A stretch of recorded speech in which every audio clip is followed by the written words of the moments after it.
You're listening to Scaling Impact, the #1 podcast for conscious entrepreneurs changing the world. Today on the podcast, we're bringing you another foundational knowledge episode. These episodes are designed to give entrepreneurs practical knowledge and actionable steps to scale both their business and their positive impact. In this episode, I'm joined by my co-founder of Exponential Ventures, James Wallace. And since we're both named James, I tend to go by JT and he goes by JW. JW has been an entrepreneur since he was 11 years old and has built hundreds of applications in over 25 tech startups. He built his first website in 1994 and hasn't stopped building technology since. He's an exponential technology specialist and a brilliant advisor when it comes to building exponential organizations.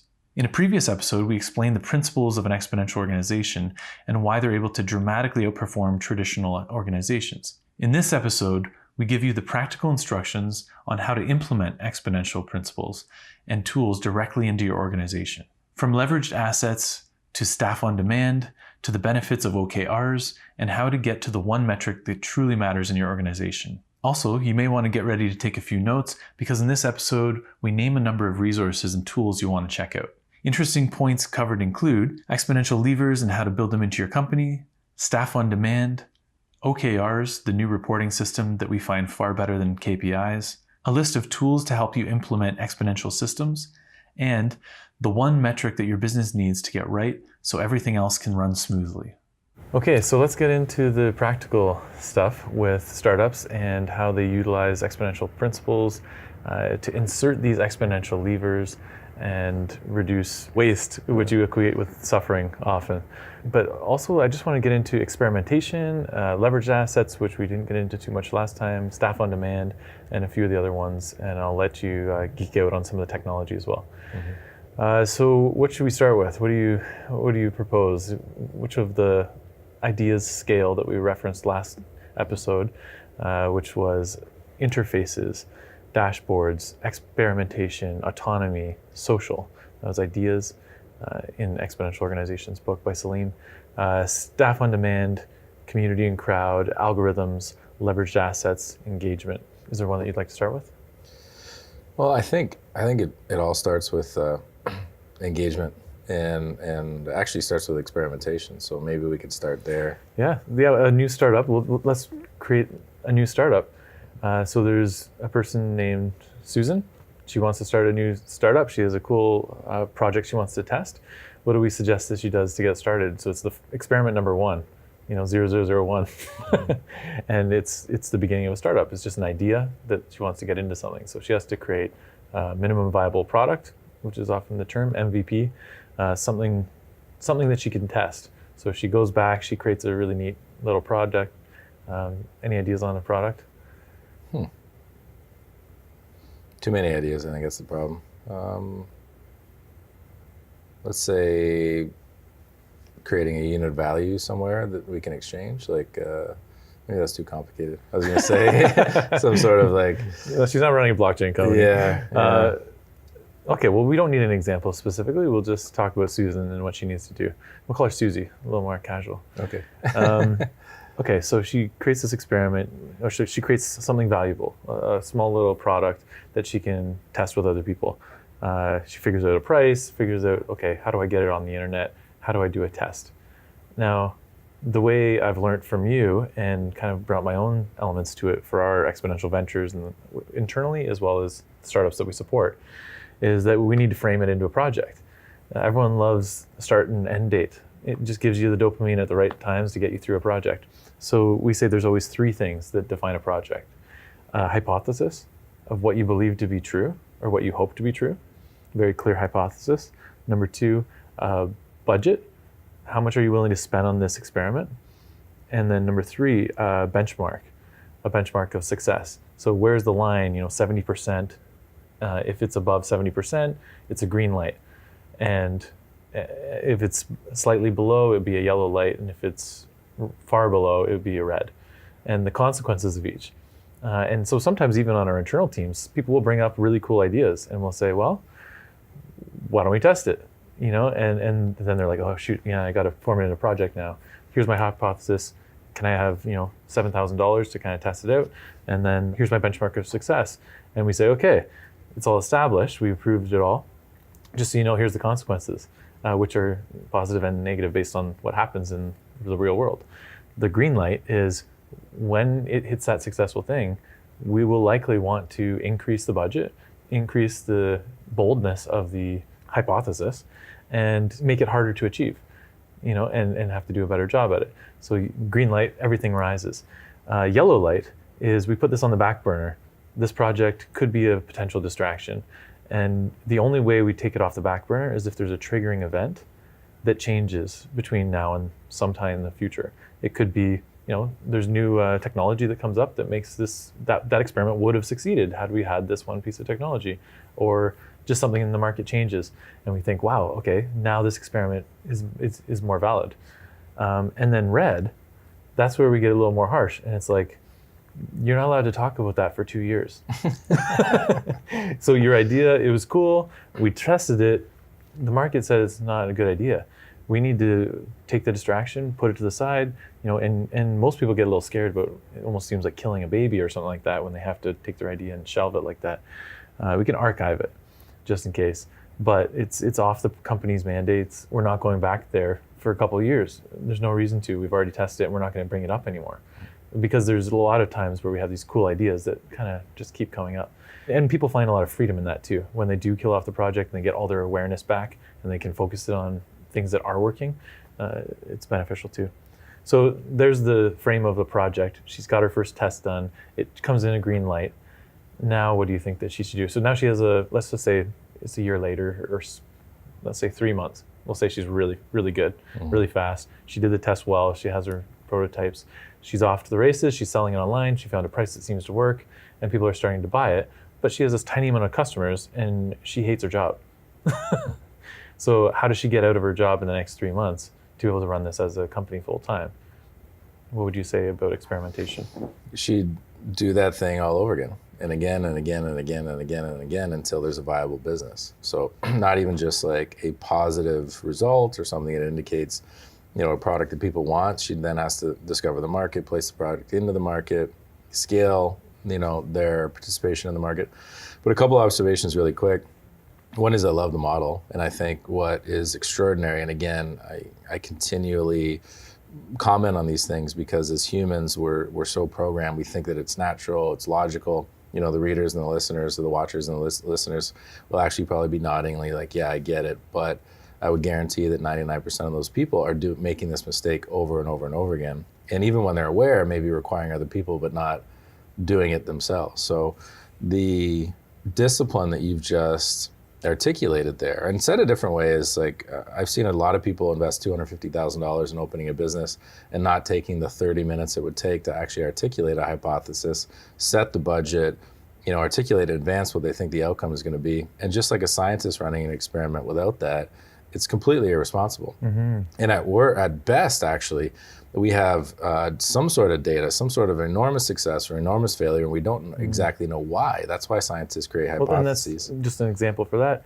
Bob, he's 55 years old, always wanted to have his own restaurant. He pays $100,000 for a few-year lease. He buys all the equipment, stocks it up, does all this stuff, gets in there, opens the restaurant, and within a few months, he goes bankrupt. And he thinks, he doesn't actually know what went wrong, which is the problem. Whereas Susie, if something went wrong and she got a yellow light, she knows what she needs to fix to be able to run an experiment again.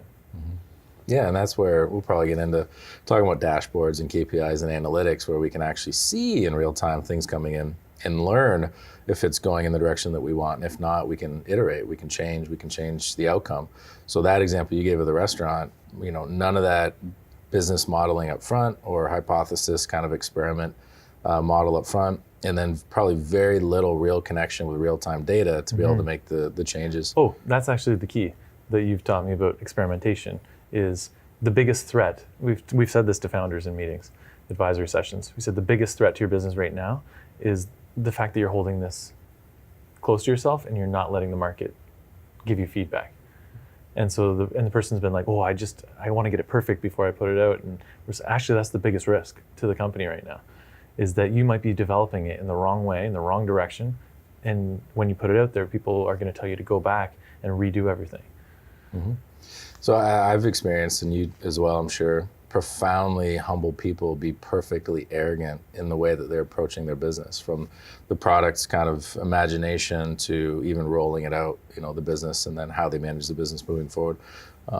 Lean Startup Machine and Startup Weekend, these business model hackathons, one of their slogans is literally, "We kill babies," because people walk in and they've been in isolation, they've been in stealth, and they feel very clever, and they're probably onto something. Like the vast majority of the time, probably 80 to 90% of the time, there's something in there that is really interesting. It's interesting to them personally, so the gift near the wound type thing, and it's interesting as a product, and it's interesting in the market. We can look at it and say, we see it, but still there needs to be perfect humility. So the opposite of obviously perfect arrogance is a perfect humility, where you simply say, I'm having a cognitive experience or even an emotional experience, and I'm feeling something, but I don't know what the market wants. So no one can force a product into a market that doesn't exist, or a product that is wrong for the market.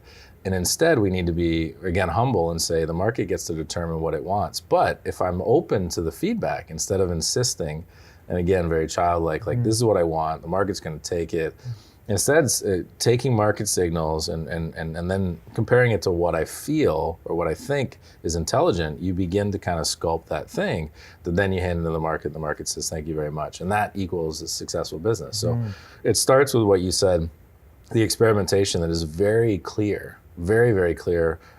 Here's my hypothesis, here's the outcome, here's the budget, and then being very responsible to that. So the answer to your initial question is, over and over and over again, forever, they just become smaller experiments. So once you validate, generally speaking, the market likes this product, you still need to make it cheap enough, available enough, profitable enough, or whatever. So you're literally, and I would suggest in an exponential enterprise, all teams, all circles are operating with this, experimentation mindset. And so just some examples on what she could test. So there might be an experiment on cost reduction. Listen, there's these other materials I can use, or these other people helping create these things that I can use. I don't know if the quality is good enough and if the market would think it was a crappy product or not. So I need to test something there and maybe get a test audience going to see if I could cut my costs while doing this, or if I just keep it high and I have a premier clientele that doesn't actually care about the cost as much. They want high quality. Okay, I didn't know that. She needs to run an experiment to figure out her audience a little bit better. Another experiment that she could run is a new department in her business. So one time in one of the companies I was working in, we wanted to create a marketing department, and we didn't really do a lot of marketing. And I was like, well, all right, I'll be the head of marketing, and I'll just go figure out if Facebook ads seem to add anything to our business. And I went and I created a relationship with not staff on demand, leveraged assets, I suppose, another company that does marketing. I got them to come in and help me with running all this stuff, and I just gave them creative direction on what to do. And they started to find, this seems to work. And I was like, okay, it's hitting our benchmark of success, let's grow it. And then it became like, wow, this is actually something that could really grow our business. So a new experiment of businesses like this don't usually do a lot of marketing. However, what if we did? Would it help? And then it did. And then we started to we created a huge need for marketing. The business started to really utilize that as a lever. And we wouldn't have never known unless we did little experiments at the beginning, because I went to a conference and heard about Facebook marketing. Yeah, so if we were to get into dashboards, so how do we monitor benchmark of success? Seems easy. It's actually really hard to come up with. Traditionally in big organizations, governments, they use key performance indicators. To me, those are sometimes you get notification that you have no gas once you have no gas. And it's very damaging to a company to learn that at that point. And that's what they call a lagging indicator. Some people have gotten a little smarter with leading indicators, like what's the thing that happens first? Oh, when it goes into the red zone, then we get a notification, you're getting low on gas. Oh good, we have a leading indicator now. But then companies like Google and other tech companies kind of threw out the whole KPI model because it's typically in a strict hierarchy and it's a very slow process, where a faster process could be OKRs, which is objectives and key results. Do you want to talk a little bit about that? Well, I think we should probably decouple the plans for the organization with the feedback from the market, on the product. So just a really quick observation, a dashboard, as I'm seeing it, of the health of an organization is, for the ones that are really intelligent, here's the irony. is that the simplest thing is the hardest thing, Perfection is when there's nothing more to remove, not when there's nothing more to add. It is profoundly difficult to build something that is simple, elegant, and powerful all at the same time. So the ones that are the most advanced, the most intelligent, are the ones that have gotten to their one metric that matters. The one single metric that matters. Now, that doesn't mean they ignore all the other metrics. It means that they only look at it when that one metric that matters dips or even, improves significantly. Understanding the nature of success is as important as understanding the nature of failure. Your opportunity when you identify success is to scale that success, to put more resources behind it, to capitalize more on that. So, I'll use an example, which is a very unique and irregular example, but I think a very powerful example. A friend of ours, the one metric that matters to their organization, which is about 450 people, is net promoter score for employees. In other words, what is the percentage that employees would say, yes, I would refer a friend to work here? So they have a strong company culture. They have a focus on the employee first, teammate first, and they watch that and they know it based on, so it sounds like a kind of silly, unaccountable way of looking at how to manage a business, but they've actually learned, and they're VC funded, there's a lot of reporting requirements. Can prove over years that is correlated to their success. So when they see a little dip in the net promoter score that they get, monthly or quarterly from their employees, they will actually then kind of press on that, and it opens up into other metrics that they look at. So it could be sales and leading and lagging, kind of KPIs. At that point, only unless there's something that is really screaming, flashing red or flashing green, will they punch into that and look at it. So that thing, as it stays stable, is the only metric that matters. Their dashboard is literally one thing. And those, I think the success of the dashboard and the incoming data and the analytics and the KPIs is very correlated to how disciplined you are in ignoring a lot of information. So it doesn't mean that you don't put it in a database so that you can access it later. It just means you only look at it and access it when you need to. Yeah. Well, and you're a pilot, and you understand dashboards in a different way than most people that drive cars, where you only have a few pieces of information coming at you, and you look out primarily through the window. You can literally fly a plane. What's it called when you fly just based on your dashboard? Yeah, visual flight rule. Well, instrument flight rules. Sorry. Instrument, yeah. If you're not looking outside, you're just looking at the instruments. Yeah. Which is what all commercial airliners do. They don't fly with their eyes; they fly with their instruments. You're right. It's a very good analogy. And they don't have the ability to look at 100 metrics while they're trying to fly a plane. They can look at 5 or something like that, and then when one of them goes red, they look at the 10 that are linked to that to figure out where the problem is or something like that. Is that correct? Yeah, totally correct. You're right. There's only a couple that they're constantly keeping their eyes on, and in today modern airliners, maybe none, and they're listening to audio cues that then lead to a visual inspection that then lead, you're right. So there's literally hundreds of calculations and dozens of instruments that are showing things, and pilots aren't paying attention to any of it unless there's an indication that some sort of critical failure is attached to it. So It's a very good analogy. Yeah. Now with the OKR side of things, what you're looking at, I think, is forward. It's how are we going to architect the organization moving forward? Yeah, so Susie's really productive. She's great at her job, but she might hire a whole bunch of people and it might not be as easy.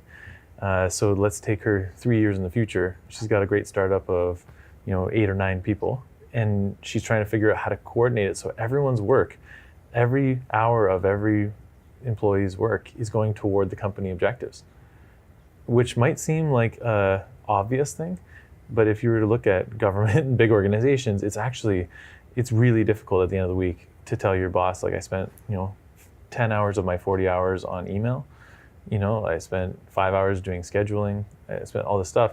Like, how much time did you actually influence the metrics of your department? Like, do we have metrics for department? So anyway, but with a startup, you don't have the luxury of waste. And you have a limited runway to be able to succeed and to do what you're doing. And you're trying to grow it as fast as possible. And when it's growing exponentially, it means you're going to go off the rails faster than other companies as well.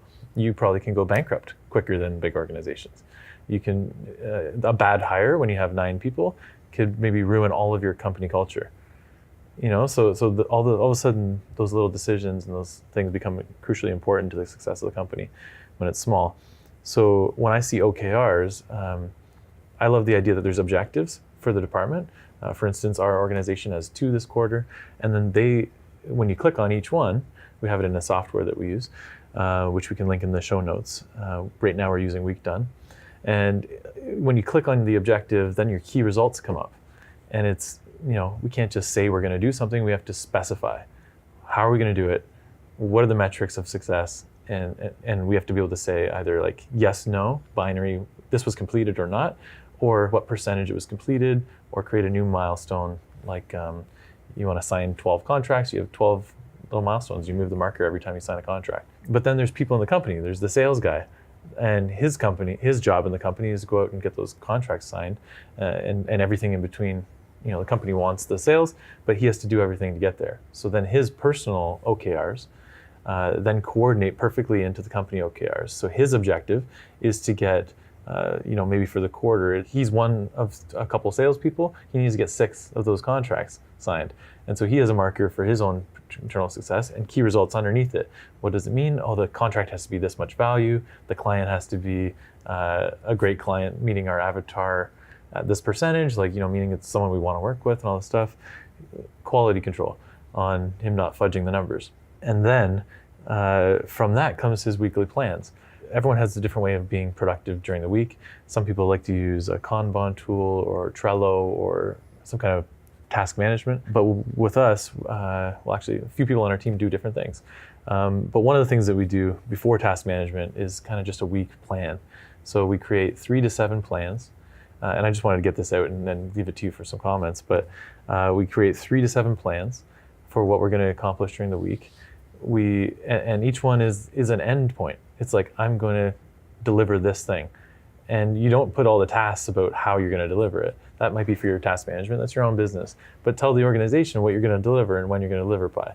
And that's your goal. And then at the end of the week, we kind of move those into progress, so it was completed, or to problems, where there was some kind of reason that it didn't get completed. Then you have your weekly accountability meetings, and you keep moving.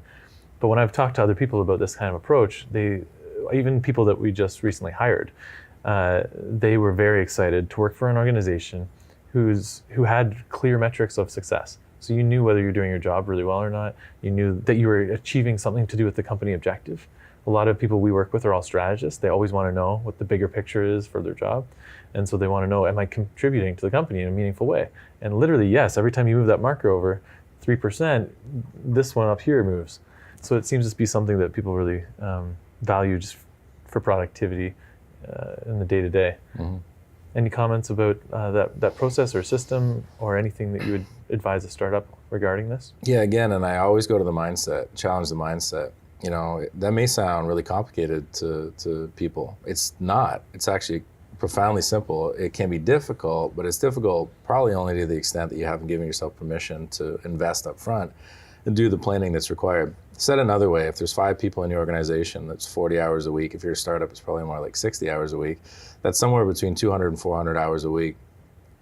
If you're not willing to commit 30 to 60 minutes to plan your week, and then obviously pre-quarter, plan your quarter, I would suggest, just like the person running the experiment that hasn't put together the experiment model canvas, it's extremely irresponsible.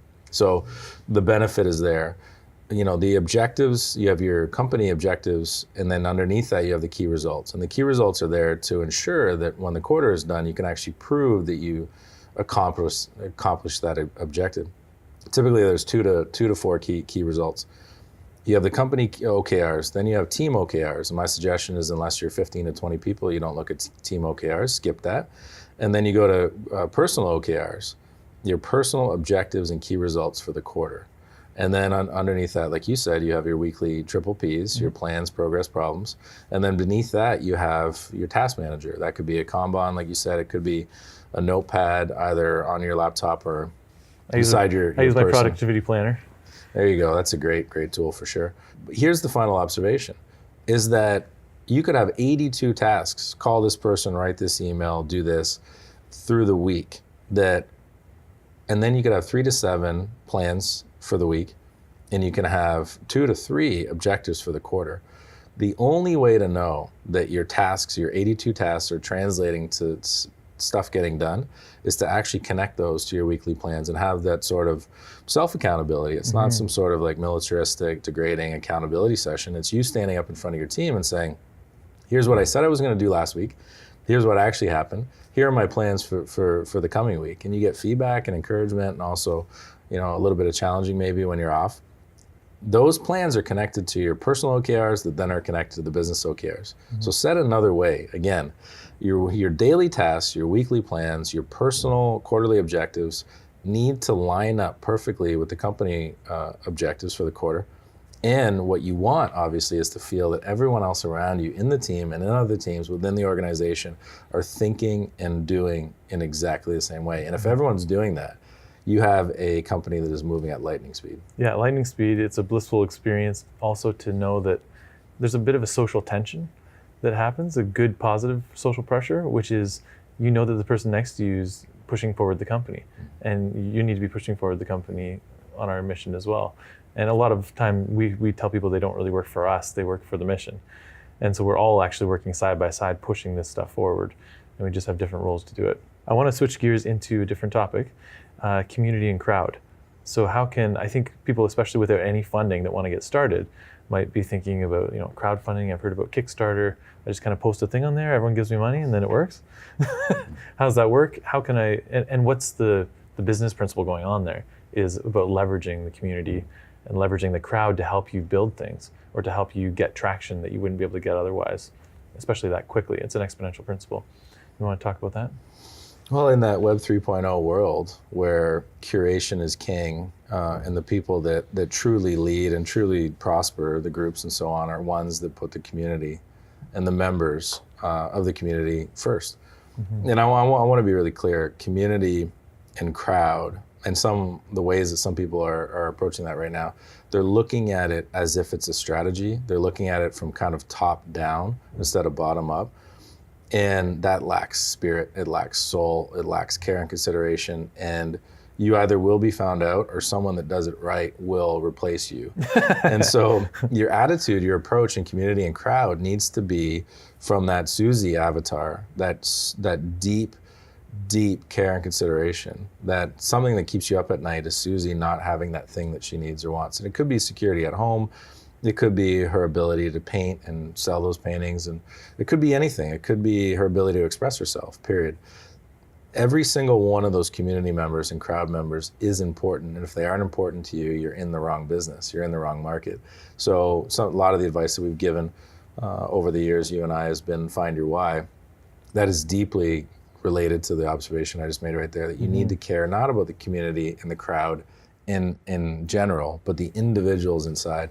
So I think the comment on that with community and crowd is, yes, community and crowd is extremely powerful. The ones that are going to be profoundly influential in the world are the ones that care about the individuals that create the community, that then actually access. So community and crowd are different things. Community is something, I think, where you have people that are curated inside. They are, they find deep meaning in whatever it is that you're doing, and the crowd around it understands that in their own way, are adding value to the community. So accessing, enabling, leveraging those two things is very important. But again, like I said, it's very easy to create a community. It's very easy to access and leverage a crowd. It's very hard to do that well. And it's very hard to do that better than the person maybe that might be competing with you at the time. Well, and one thing I love about Kickstarter, Indiegogo, some of these crowdfunding platforms, is it forces people to do the experimentation that we know is necessary when you launch a business. So instead of spending all their grandfather's savings on this new cheese grater that they think is going to be the best thing in the world, they have to go online, tell people about it, get them money up front before they build it to validate, yes, people want this. And so there's a lot of people, think of all the dead Kickstarters, that saved a lot of people a lot of suffering. You're right. A lot of good people and good money that could have been wasted on things that people didn't want. Sure, there's a big chunk of them that they just didn't do it well. They didn't tell their story well enough, or they didn't, follow some of the guidelines that you need to follow, or just sometimes there's a lot of luck involved. But you don't always need luck. You need 1,000 people that want your thing, or 100, whatever it is for your first run. You just need to find some people in the world that want your thing, and you can't rely on those platforms to bring a crowd. You're supposed to bring your crowd to the platforms. And that's something that Clay Bear, a good friend of ours who advises on this stuff sometimes, he's raised many millions of dollars for people on Kickstarter. And he's a storyteller. He's a marketer, a great person at positioning, and he understands the value of all that. But from our perspective, it's just really nice to see things succeed and fail on Kickstarter, because it's what the market is saying. And if it fails and you really believe in it, go make it better. And position it differently, tell a better story, figure out your why, connect it to the story and bring it into the story. If you look at all the successful Kickstarter campaigns, I bet they've really connected with their why, some of them, or at least the why of their audience, the customer, why they need this product so much. And they've built a kind of a mission around it, or a broader meaning than just some value savings. It's a really good observation. I mean, crowdsourcing, crowdfunding, crowd tasking, crowd everything. The crowd is really, as far as scaling, and again, ensuring you have the right crowd, enhancing a deeply connected community. That's where it becomes very powerful. But your observation is great. That connects, the crowdfunding thing connects back to experimentation and proper business model validation. And once you have that validation, you also have money in the bank, and now you're able to accelerate. And typically in the crowdfunding world, there's lots of great support around manufacturing, drop shipping, logistics, and so on. So you're right, but it's not the platform's responsibility. No. It's providing you the opportunity. The last thing I wanted to talk about, because we do have to wrap it up soon, is leveraged assets. I think about companies like Uber when I think of this, and I want to talk about what they did and other companies like them, but then apply it to startups and how they can use what we see as waste in society to create profitable businesses, to create, to move the mission forward of whatever you're doing. Specifically Uber, so they saw that 97% of car use was just, the cars were sitting in driveways or unused, 97% of their life. And it just seemed like a crazy thing for people to all own these assets and not to be using them. So what they did is they leveraged people's ownership of those assets by, instead of creating their own fleets, they said, hey, listen, do you have something that you find is wasteful that's sitting in your driveway and you need to make a little extra money? Here's a way to do it. And we've created technology that connects you with people who need rides. In real time, we'll handle the payments, we'll make it easier, we'll make it fun, you can rate people to keep quality control in there. And they created this company, a software company, that really is doing things, and Airbnb is no different with wasted space in buildings. There's a number of business models out there that have succeeded really well using this principle of leveraged assets. But for the average startup, why don't you talk about the concept of waste? Mm-hmm. Yeah. Well, so waste for me equals suffering, and maybe the entire goal of society is to remove as much waste as possible to upgrade all of our problems, right? We're never going to get rid of all the problems. The question is, are we upgrading them as much as we can? New and better problems like going to Mars or going to Andromeda would be way better than trying to find out how to get access to clean water on planet Earth, which seems to be an outrageous idea in 2018. But what you're referring to refers to the share economy, where people are waking up to the benefit, not to a business necessarily or society, but to themselves in allowing access, contributing some of their assets to a collective, to a community. The maker movement's a really good example. Instead of one tool, per person, all in separate garages. And think about that for a second. We're all going to put it in one place. So there's an economic efficiency, but there's also a humanity that's brought in where people can actually connect with each other around a shared interest, communicate. It relieves kind of a human need of just connection, but it also can accelerate ideation like much, much faster than a single human in isolation could think. Yeah, we have a great makerspace in my area that has amazing, technology and great machines and things like that. It probably costs a few $100,000 to buy these things on your own. And they have them there for the average person to pay a small monthly rent fee to come and utilize, which is nuts, to leverage those and to share them. That's a great aspect of leveraged assets. So that's actually a company, I guess, that's built a makerspace. They understand leveraged assets and how it can benefit everyone, all the individuals, by creating something that's collective. Mm-hmm. And the simplest and probably most powerful way that a startup founder can find a viable business model is to find a unit of value that's sitting somewhere not being used. And so, Airbnb, Uber, are some of the best examples, but it is really almost limitless, the amount of things around that are pre-built, ready to be used, functional, provide value to certain people at certain times. Like you said, a car is not used 97% of the time. It's an outrageous reality. Every single room in every single building is not used sometimes. Most tools and most workshops are not used most of the time.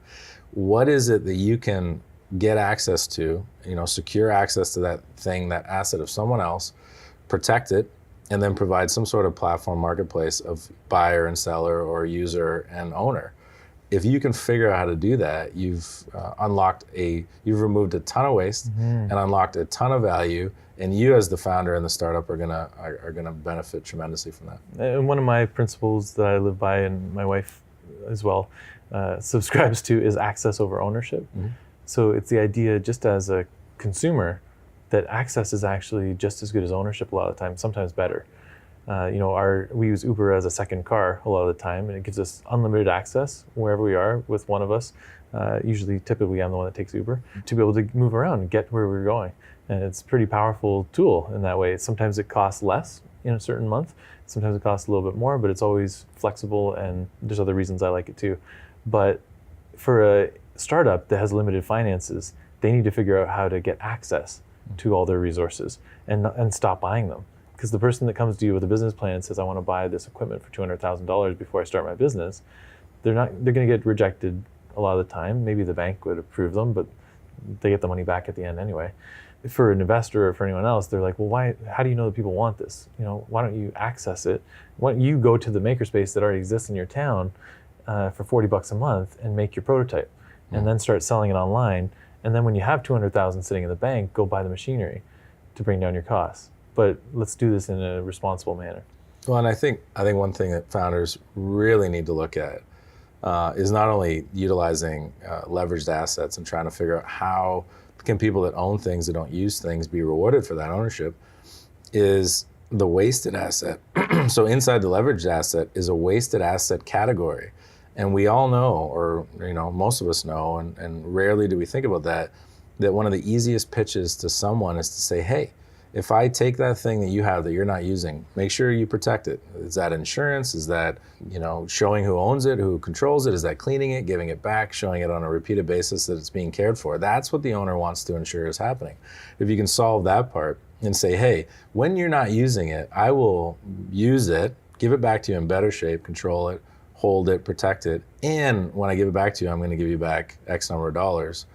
That's a no-brainer for most people. Yeah. And I think there's not only a financially compelling presentation that you can provide people, there's a human desire to contribute.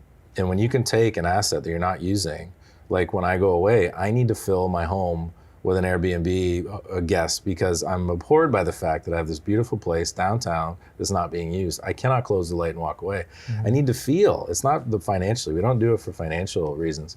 We do it because I feel great that Cheryl and Bill came with their family of 4 with their little dog and stayed in this wonderful place and went to Ripley's Aquarium, and they walked around and they left Toronto loving it. That is an example of why I do that. But if there is a financial, element as well, obviously that's a great way to justify it if I can't find the feeling side of things. But that is a massive opportunity. Find the asset that someone's not using, present them with a waste kind of reality. You're not getting anything from it anyway. Why don't I take it, give it back with some money? And then you really become a valuable member of the share economy. Yeah, you're repositioning waste into value. It's almost like, isn't there an animal that does that? I don't know if it's scavengers as a class. But yeah. Okay, well, I want to wrap it up there. I think we got through some of the practicality of how you could insert exponential levers into your business, some applications from huge companies like Airbnb, but that started the exact same spot as a lot of startups right now. So I think that could be really, really valuable to a bunch of them. But thanks for joining us today and for bringing a bit of your technology perspective on some of these things. It was great. Thanks. Oh, I love it. Thank you. Thank you for listening. I hope you enjoyed this episode. We take every listener to this podcast very seriously, and we'd love to keep in touch with you directly. So please subscribe to our Scaling Impact community by subscribing to our email list at exv.ai/podcast. That's exv.ai/podcast. ai/podcast.